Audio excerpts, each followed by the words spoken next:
A gente tem também o Centrão apoiando um projeto de anistia na Câmara, né? A gente ainda não sabe se vai ser esse projeto do PL que dá uma anistia para absolutamente tudo, ou se vai ser outro projeto. Mas, para esses eleitores independentes, o senhor acredita que isso faça sentido? Olha, essa questão, vamos começar talvez por isso, né? A anistia no Brasil nesse momento é bom ou ruim, né? Ou seja, existem muitos países que se pacificaram com a anistia. Por exemplo, a Colômbia, em 1991, anistiou os guerrilheiros da Farc, fez uma Assembleia Nacional Constituinte. Ela é uma democracia que conseguiu, vamos dizer, sair de uma situação de guerra civil, né? Temos outros casos aí pelo mundo, mas o caso colombiano é um bom caso, né? O Brasil não parece ser esse caso, né? O Brasil é um caso no qual o problema do país, da anistia, vem de esquecimento, né? O problema do Brasil não é o excesso de memória, o problema do Brasil é o excesso de esquecimento. O problema do Brasil, né? Vamos voltar ao nosso exemplo lá do Juscelino Kubitschek anistiando Jacareacanga e Aragarças. Não impediu que tivesse o golpe de 64. Né? Com muitos dos mesmos atores, né? Exatamente. Então, na verdade, a história do Brasil é que a anistia não é um ponto final, né? Então, o Brasil tem que tentar o que ele não tentou, que é, na verdade, punir o golpismo, punir as tentativas de abolição do Estado Democrático de Direito, para ver se a gente consegue, na verdade, estabilizar a nossa cultura democrática, que é uma cultura democrática muito instável, né? A gente tem momentos em que todos são a favor da democracia, depois as pessoas já não são tanto. A gente teve isso em 45, 46, até 64, voltamos entre 85 e 2014, até eleger um presidente que começou, né, dizendo que ele era um defensor, um elogiador do golpe de 1964, que aquilo ali tinha sido um ato de defesa da liberdade, né? Ele falou isso em algum momento, acho que até no discurso de posse dele. Então, o que o Brasil precisa né, de seguir no caminho da punição do golpismo, ou dos golpistas, e tentar ver se isso sai fora da agenda política, sai fora do repertório político de certos setores do nosso país. Agora, professor, tem uma coisa que o senhor mencionou e que eu acho que conversa muito com uma boa parte do voto do ministro Alexandre de Moraes, que é justamente essa relação entre os poderes e a forma como, segundo a denúncia e segundo o Moraes, o Jair Bolsonaro tentou subjugar o judiciário, né? Então, conforme ele foi recapitulando os episódios, claro que a gente ficou muito marcado o 7 de setembro de 2021, quando Bolsonaro estava no auge da retórica golpista e tanto na manifestação em Brasília quanto na manifestação em São Paulo, gritou no microfone com todas as letras que, primeiro, o Fux, que era o então presidente do Supremo, deveria enquadrar o seu poder e depois que ele, Bolsonaro, não mais obedeceria a ordens judiciais do Alexandre de Moraes e chamou 3 ministros de canalhas, de bandidos e tal. Os 3, não coincidentemente, o então atual e o então futuro presidentes do STF. E a fala do Moraes o voto inteiro foi reforçando essa noção de que, olha, um desses crimes, né, são 2 os crimes contra o Estado Democrático de Direito. Um é o de golpe de Estado, que é o de impedir a alternância de poder e a chegada de novos comandantes ao poder legitimamente, eleitoralmente.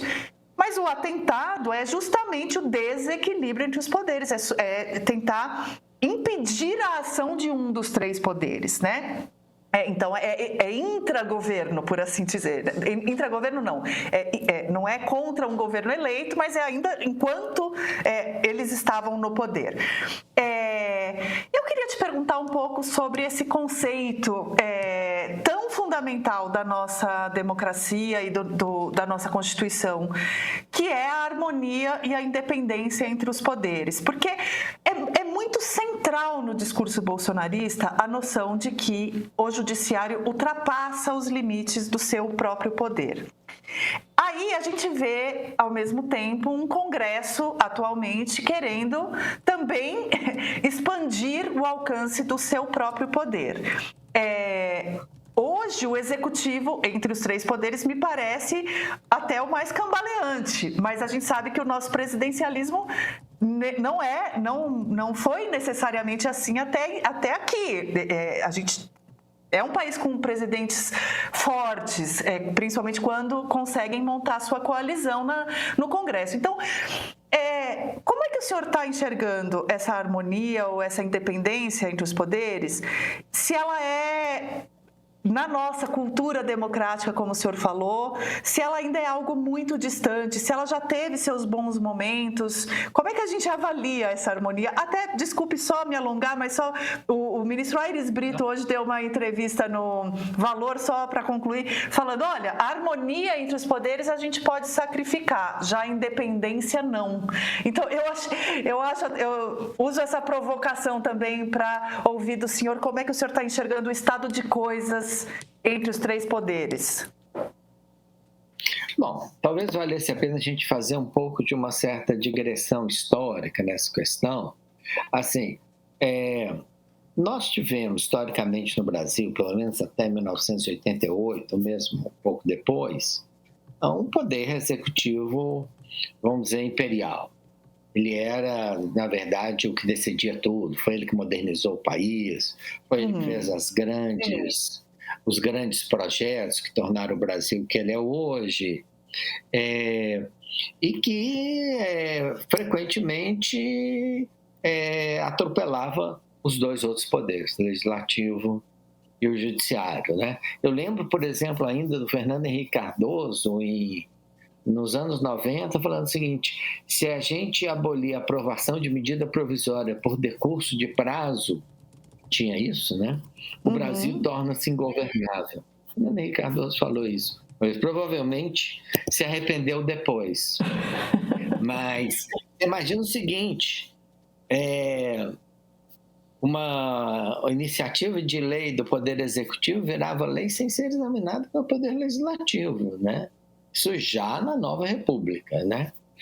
O Poder Judiciário tem talvez uma tradição um pouco diferente, mas ainda assim uma tradição complicada, né? Tem uma história que é verdadeira, né?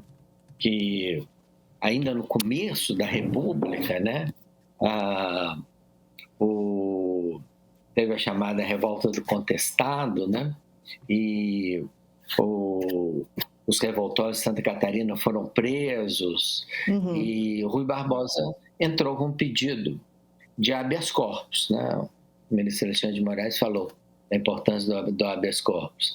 E o Rui Barbosa entrou com um pedido de habeas corpus e foram falar lá com o Floriano Peixoto que a tendência do STF era conceder o habeas corpus. Ele falou, bom, o problema então vai ser quem vai conceder habeas corpus para os ministros depois que eles fizerem isso. Então, é dessa tradição que a gente vem, né? Vem da tradição de pouquíssima independência e prerrogativas judiciais, né? A nossa república começou assim, né? E foi assim até 88, né? Assim, algumas ações interessantes no STF, né? Durante os anos 30, contra abusos do Vargas, o STF falava assim, mas se o presidente quer, não é o Poder Judiciário que deve dizer não. Tem decisões do STF praticamente com esse teor, né? Veio a Constituição de 1988 e mudou isso. E mudou para sempre, né? Isso não vai voltar atrás, né? Sem os poderes que a gente vê que o STF tem, né? de declaração de inconstitucionalidade, de julgamento dos políticos em foro especial, que, aliás, o Congresso está tentando ver se bota um fim nisso, né? De ser uma Câmara recursal e tudo mais, tudo isso fez com que a gente tenha um poder judiciário muito forte, né? Então, o que eu acho é o seguinte, nós não devemos querer que o poder judiciário tenha menos força, né? Acho que a ideia de soberania do bolsonarismo é errada. O bolsonarismo acha que a soberania tem que estar concentrada na eleição e no poder executivo. Claro que a eleição é importante, mas a democracia envolve essa relação entre poderes. Nós, no momento, que a gente tem é isso no Brasil. Não temos harmonia. Vamos deixar claro, não temos, né? Quando o governador de São Paulo faz, em público, um ataque ao Supremo Tribunal Federal, da maneira como nós vimos no último domingo, a gente não pode dizer que a gente tem harmonia, né? Mas a gente tem um STF que consegue exercitar suas prerrogativas, né? E isso é melhor do que em qualquer outro momento anterior da história brasileira, né? Então, assim, eu acho que o que a gente vai tentar conseguir a partir de agora, se a gente de fato erradicar o golpismo, nosso próximo passo é construir melhor o equilíbrio entre os poderes. O fato é que nós sempre vivemos surtos autoritários. Historicamente, dar golpe no Brasil é um negócio de menor risco que você pode tentar, né? À medida em que houve um processo de erosão democrática no Brasil, esse processo foi acompanhado de uma maior politização das Forças Armadas. Não havia politização das Forças Armadas? O que eu tenho certeza é que os alto comando não aceitaram uma intervenção militar. Nós nunca tivemos dúvidas em não sair da legalidade. Não há dúvidas. De um ponto de vista histórico, o que está em julgamento no Supremo é o velho viés antidemocrático das Forças Armadas brasileiras.